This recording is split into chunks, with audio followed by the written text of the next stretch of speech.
A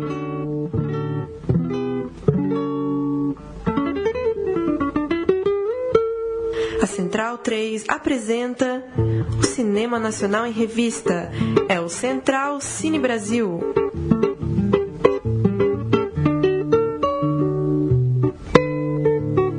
Olá, ouvinte da Rádio Central 3. Está começando agora a 74ª edição do programa Central Cine Brasil. Eu sou o Lucas Borges, comigo Paulo Silva Júnior. Olá, Lucas, um abraço para quem está ligado aí no Central Cine, convidando novamente para assinar nosso feed. Procura aí no seu tocador de podcasts no celular, Central Cine Brasil, e toda semana cai um novo programa, uma entrevista com diretores, atores, produtores do cinema nacional. Conosco também estão Bruno Graziano e Murilo Costa. Boa noite, senhores. Boa noite. Boa noite, boa noite. E ao telefone, Fábio Meira. Boa noite, Fábio. Boa noite, pessoal.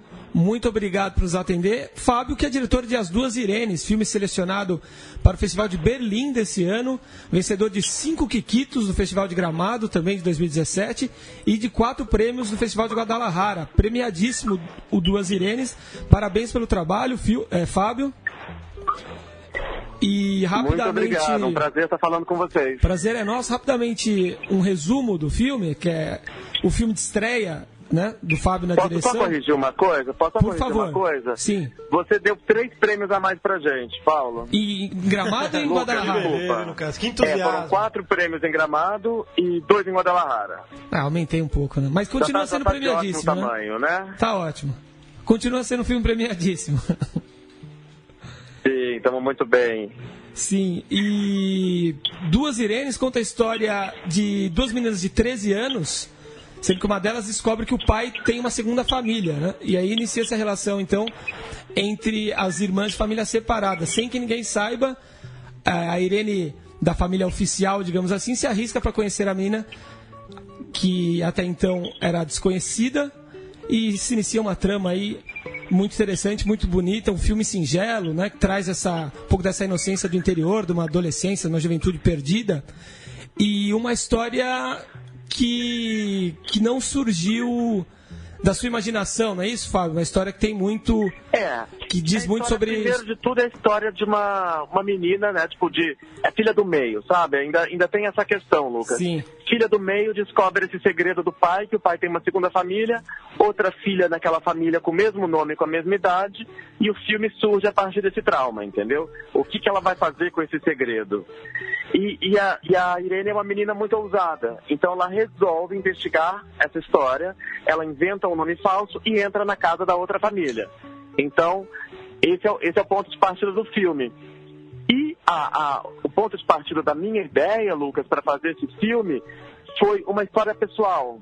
De quando eu tinha a idade das Irene, 13, 14 anos, eu escutei rumores na minha família que meu avô tinha 2 filhas com o mesmo nome. Então, esse foi o ponto de partida, entendeu? Agora, diferente da Irene, a minha tia nunca quis conhecer a outra menina. Então, o filme é o que poderia ter acontecido, né? Se elas tivessem se encontrado. Exato. Fábio, é o Paulo falando. Conta um pouco como é que foi encontrar aí a Priscila e a Isabela. Pelo que eu li, foram exaustivos testes. Aí você, inclusive, já quis colocá-las em contato com o Marco Rica. E quantos anos elas tinham na época da filmagem, por curiosidade? Paulo, foram mais ou menos 250 meninas testadas. Aqui, eu estou em Goiânia, que eu acabei de apresentar uma sessão com debate agora, que vai ter o debate depois. Foram 250 meninas testadas, e aí a gente pegou dessas 250, 20 foram para uma oficina, em que a gente ficou uma semana, e dali saíram as meninas. Mas assim, eu estou falando assim, mas isso foi um processo de quase 2 anos, entendeu? Mas, de alguma maneira, por mais que tenham sido tantas meninas, eu sei que desde o começo eu senti que eram elas, entendeu? Porque a Priscila, que é a Irene, que está desde o começo do filme, é o ponto de vista que o espectador segue, eu cruzei com ela numa escada. E aí eu falei que a gente estava fazendo um teste para tirar uma foto, e ela, por favor, eu quero fazer, entendeu? E a Isabela eu vi num site de modelos, e eu fiquei impressionado como ela se parecia com a Inês Peixoto, que é uma atriz do Grupo Galpão, que faz a mãe dela no filme. Então eu fui atrás dela e descobri uma menina incrível, assim. As duas meninas realmente são maravilhosas. Quem já viu o filme, geralmente é um comentário muito reiterativo, assim, que elas são realmente apaixonantes e excelentes atrizes. E uma esse curiosidade, tipo de filme... desculpa, Murilo, uma curiosidade apenas, pelo que eu li, que eu gostaria que você falasse um pouco a respeito disso, mas a Priscila e a Isabela, na realidade, elas têm personalidades opostas na vida real, e você fez um trabalho para que isso se invertesse no filme, é isso mesmo? Pois é, isso é muito engraçado, porque eu lembro que nessa oficina que eu acabei de falar, a Isabela, que faz a outra Irene, da outra casa, ela dizia, mas por que você não me quer para Irene tímida, sendo que eu sou tímida? E eu falei, mas porque o seu corpo é o corpo da outra Irene, você se parece com a outra atriz que vai fazer tua mãe, e a Priscila era o contrário, entendeu? Magrinha, ainda, tipo, né, com corpo de... um pouco mais corpo de criança e completamente espalhafatosa, entendeu? Então, junto com a Verônica Veloso, que é uma diretora de teatro, que me ajudou nessa preparação de elenco, a gente fez esse trabalho de metamorfose com elas, assim, tipo, de contenção com a Priscila e de soltar a Isabela. Foi muito interessante, assim, é mais uma prova de como elas são excelentes atrizes. É curioso que o filme, ele traz essa relação de espelho entre elas também, né? Uma observa a outra e quer ser igual, a outra tem inveja do dinheiro da família, da outra situação que eles vivem de família mesmo, né? Classe média alta, pai e mãe. A outra mora sozinha só com a mãe, uma situação mais precária. Então elas têm um pouco esse espelho no filme, e você falou que na vida real você espelhou elas também, né? Isso é bem interessante. E esse tipo de filme só funciona com as atrizes funcionando muito bem, né? Filme intimista, você depende totalmente do elenco. Isso era uma coisa que eu tinha muita certeza. Por isso que eu falo que levou 2 anos para encontrar as duas, entendeu? Porque é aquele tipo de filme que se você não encontra a atriz, as atrizes, os atores, você tem que adiar a filmagem. Porque não adianta você fazer com um que não é ideal para aquilo, entendeu? E era uma super responsabilidade. Eu conto para vocês que no dia que eu fechei com a Priscila, que eu convidei ela, eu tive dor de barriga, entendeu? Que eu falei assim, agora foi, eu tô na mão dela, assim. Mas ela foi além das expectativas, assim. Mas realmente era uma grande responsabilidade que elas tinham, né? Porque quem assiste o filme vê que o filme está todo na Priscila, principalmente, né? Do começo ao fim. Então ali ela tem uma atuação de veterana mesmo. E ela realmente fez jus, né? A confiança que você depositou. O filme existe por causa dela, né? Ela tá muito bem, segura demais a onda ali. Fábio, eu gostaria de parabenizar pelo filme, e que além do destaque que eu considero que é o sotaque da Inês Peixoto, que é uma delícia de ouvir, eu acho que você foi bem sucedido em criar um clima de interior. Quem tem família interior, conhece o interior do Sudeste, São Paulo, Minas, acho que sente uma verdade ali. E ele me passa uma sensação de que ele não tem época. Eu tô certo ou errado ou não? Ele tem alguma época, ele tem alguma década específica? É o Paulo, né? Bruno, você tem toda a razão, assim, o filme, ele tá meio num limbo, né, que você não sabe nem exatamente onde ele passa, por mais que tenha ali um sotaque ou outro, mas você fica na dúvida, e também você não sabe em que época que ele passa. Para mim tem muito uma coisa meio de fábula, sabe? Uma menina que descobre que tem uma irmã com o mesmo nome, com a mesma idade, e é o completo oposto dela. Então... E as fábulas, geralmente, elas não têm esse tempo nem lugar, porque cada um pode se identificar, né, de pessoas de diferentes gerações. E isso é uma coisa que acontece muito, de pessoas que são do interior e falam, eu me reconheci muito ali. E outra coisa que acontece muito, Bruno, é que as pessoas de diferentes lugares do país, até do mundo, de outros países, falam, eu vi muito a minha infância ali. Então isso é muito engraçado, né, porque... como a época não está definida, as pessoas se apropriam do filme de um jeito muito pessoal. Claro, se apropriam de um jeito pessoal, mas assim, elas levam ali a experiência delas para o filme, para a infância delas. Isso é muito interessante. Legal. O poeta Lirinha, da banda Cordel do Fogo Encantado, ele diz, né, que tem um universo que ele considera que chama a Interlândia. Assim como quem mora em São Paulo pode se identificar tranquilamente num filme nova-iorquino ou passado em Tóquio, o interior de São Paulo, de Minas, pode ser identificado em qualquer interior do mundo, é mais ou menos isso, né? Por aí vai. Infâncias que tem conflitos semelhantes. Eu gostaria de perguntar, Fábio, a respeito de uma cena muito específica, que é aquela cena da banheira, né? Em que a protagonista do filme está submersa numa banheira de água branca. Ali a gente não gosta de dar spoiler, mas enfim, quem assistir vai lembrar dessa cena. E queria saber o que te inspirou naquela cena, que é muito bonita, né? Bastante única, o que te levou a filmar. Desculpa, passou um carrinho aqui e eu perdi. Aí a sua pergunta foi? Eu queria te perguntar a respeito de uma cena muito particular, que é aquela cena em que a protagonista... Não, isso eu entendi. Sim. Isso eu entendi. Só não entendi depois o que você perguntou no final. Minha curiosidade é sobre as referências que te levaram a criar aquilo, o que te gerou, né? Aquela imagem, que te levou a filmar aquela cena que é muito interessante, muito única. Engraçado, né? Porque isso é uma pergunta muito interessante, no caso específico dessa cena. Porque tem um momento, né? Eu fiquei 8 anos para fazer esse filme. Então você vai vivendo aquilo durante todo esse tempo. Você vai se alimentando, como estava com aquele roteiro na cabeça, e tudo vai te alimentando. E eu fui numa exposição ali no antigo Instituto Moreira Salles, em Higienópolis, de um fotógrafo, o Lartigue, francês. E tinha uma foto que era uma mulher numa banheira, numa situação um pouco parecida com o que era do filme. E o filme já tinha essa cena de banheira, né? Porque ele tem uma coisa importante com o som, que para mim era muito importante. Então, aquela fotografia que eu vi naquele momento me ajudou um pouco a desenhar aquela cena, que já existia no roteiro, mas não era tão clara, né? Mas isso realmente... Esse dia que eu fui na exposição, até comprei o livro depois desse fotógrafo, meio que me ajudou muito a pensar várias coisas no filme, porque era uma exposição muito feminina também. Eram muitas fotografias de mulheres. Então, e era um fotógrafo homem também. Então foi um dia que essa cena, um pouco que ela ficou mais clara na minha cabeça. Fábio, o filme é bastante silencioso, né? E o próprio personagem do Marco Rica não é um personagem que fala muito.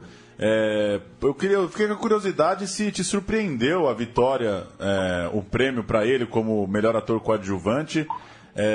Enfim, não que ele não esteja bem, ele está muito bem no filme, mas te surpreendeu de alguma forma esse prêmio, essa visão dele como um melhor ator coadjuvante? E fala um pouco do papel dele também, de como você construiu esse cara. Cara, sendo muito sincero com você, não me surpreende nada. Assim, para mim, o trabalho do Marco é espetacular. O que me surpreende foi o júri ter mudado, porque o Marco concorria a melhor ator. Então, de repente, deram para ele como melhor ator coadjuvante, entendeu? Realmente, eu não entendi por que o júri mudou na hora. Porque ele estava indicado pela produção e pelo festival como melhor ator. Mas, enfim, coisas de júri. Mas, pelo contrário, assim, a imprensa toda falava que esse prêmio ninguém tiraria dele, porque é um trabalho espetacular. E o filme tem muito silêncio, né? Mas, assim, mas são silêncios muito ativos, né? Uma coisa que eu demorei para cair minha ficha, eu tenho 2 cenas preferidas das meninas. Uma cena de cada uma. E depois que eu fui me dar conta, a da Priscila, ela à noite no quintal com o pai, que o Marco também está espetacular nessa cena, assim, que eu acho fora de série. Elas são brilhantes o filme inteiro, mas eu acho que aquilo ali é fora de série, que os dois fazem. E é uma cena que tem uma palavra, né, a cena inteira. E a segunda cena do cinema, que eu não vou dar spoiler, mas a segunda cena do cinema da Isabela. O que acontece ali, que vocês sabem o que foi, mas eu não vou dar spoiler aqui. E a Isabela também, eu acho que faz brilhantemente. E são cenas sem texto, entendeu? E os bons atores não precisam de texto, eles conseguem narrar com as expressões, com as emoções. Então, eu acho que o filme tem isso, sabe? De conseguir se comunicar com pouco. E não precisa nem de muito tempo de tela, né? O Marco Rica, ele aparece pouco, tem um papel ali, o único homem, né, praticamente, com falas, o único homem relevante, digamos, na história, e ao mesmo tempo ele representa todo o patriarcado, né? Todo o machismo, toda a nossa cultura brasileira. Porque no universo feminino ali, ele é o pai conservador, rígido, que tem uma segunda família, mas prega toda uma moralidade. A filha não pode usar blusinha, mas ele pode ter outra família. Então, só com pequenas aparições ele pontua tudo isso, né? Claro, e ele É até interessante isso, porque assim, as pessoas nem têm essa noção que ele aparece pouco, né? Porque a ausência dele é muito forte também, porque ali ficam as coisas, né? Fica o ronco, ficam as botas, fica o som da caminhonete. É aquele personagem que ele fala muito também do momento que ele está fora. Agora, essa questão da sociedade patriarcal era um dos objetivos do filme, sabe? Mostrar onde é que a gente está há tanto tempo, né? Eu acho que também por isso que o filme tem essa cara um pouco meio de época, né? Porque na minha cabeça, por exemplo, isso é um lugar muito ultrapassado, né? Por mais que a gente saiba que essa sociedade patriarcal, esse machismo ainda é uma coisa muito contemporânea, infelizmente.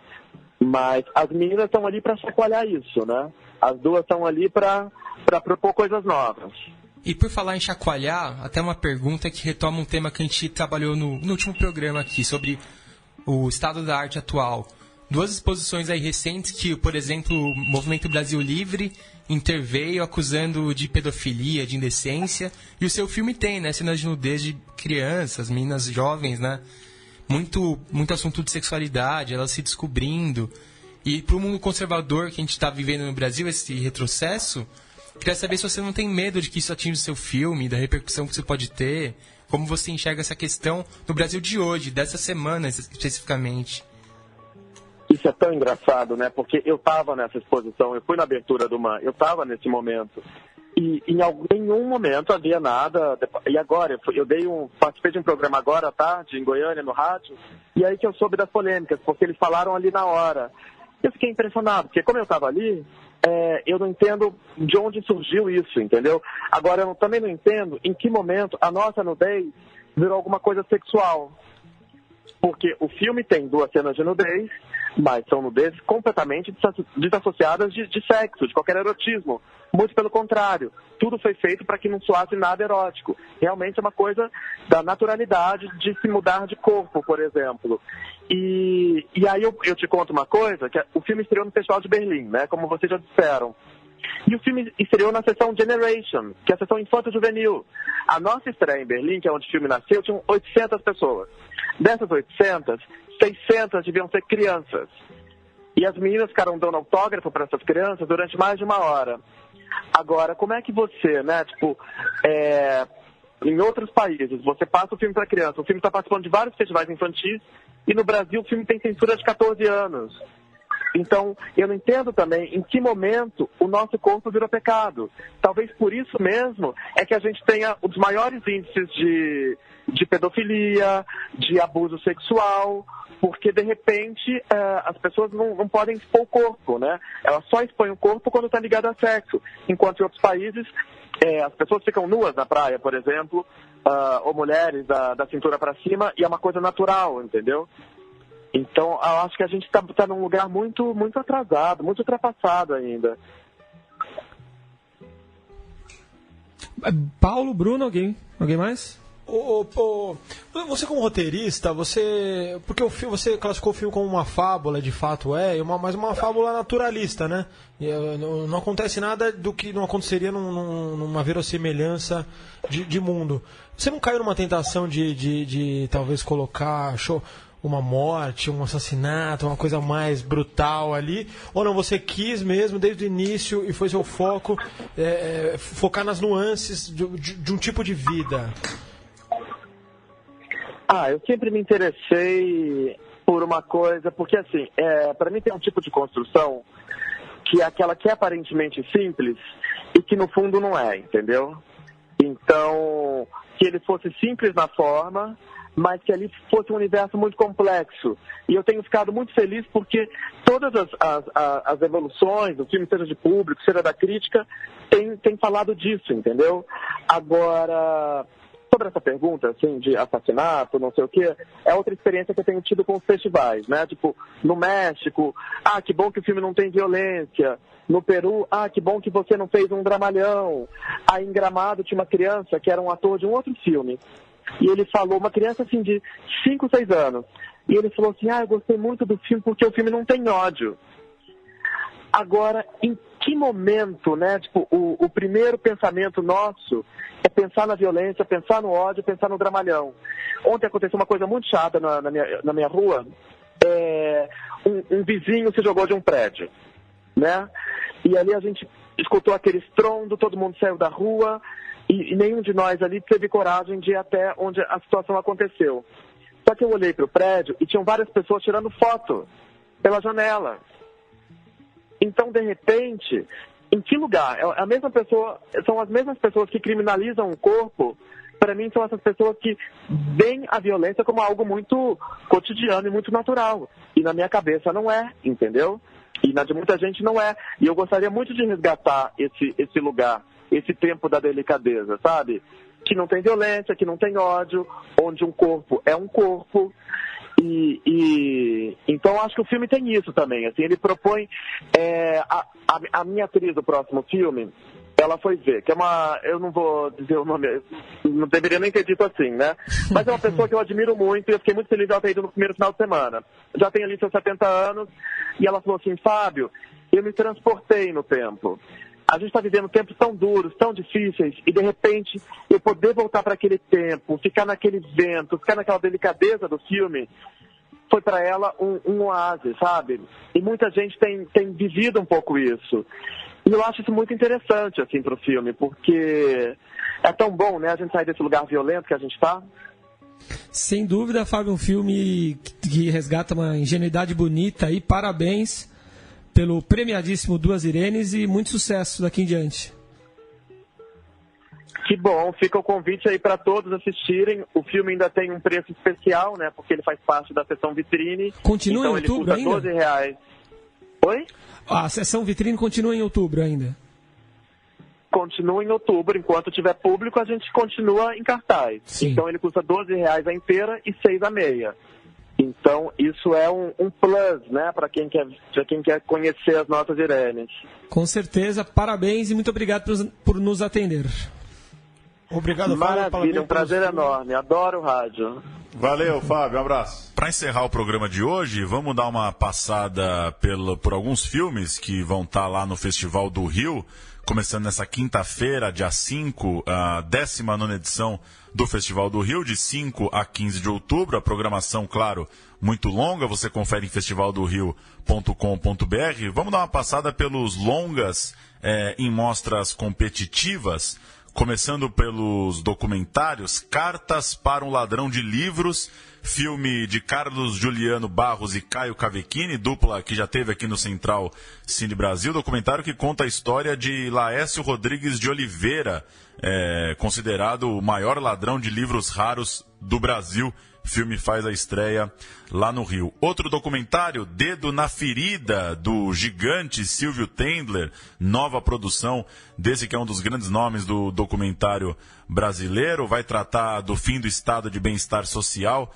da interrupção de sonhos, de uma vida melhor diante do mundo contemporâneo. Mais um desses filmes, dessas pensatas do Silvio Tendler, ele que tem uma vasta cinematografia, muitos filmes, inclusive, disponíveis aí na internet. Em Nome da América, documentário de Fernando Veller, a controversa presença de centenas de jovens norte-americanos no Nordeste brasileiro na década de 60, participando do programa Corpos da Paz. Esse é o tema principal do documentário, também em exibição no Rio.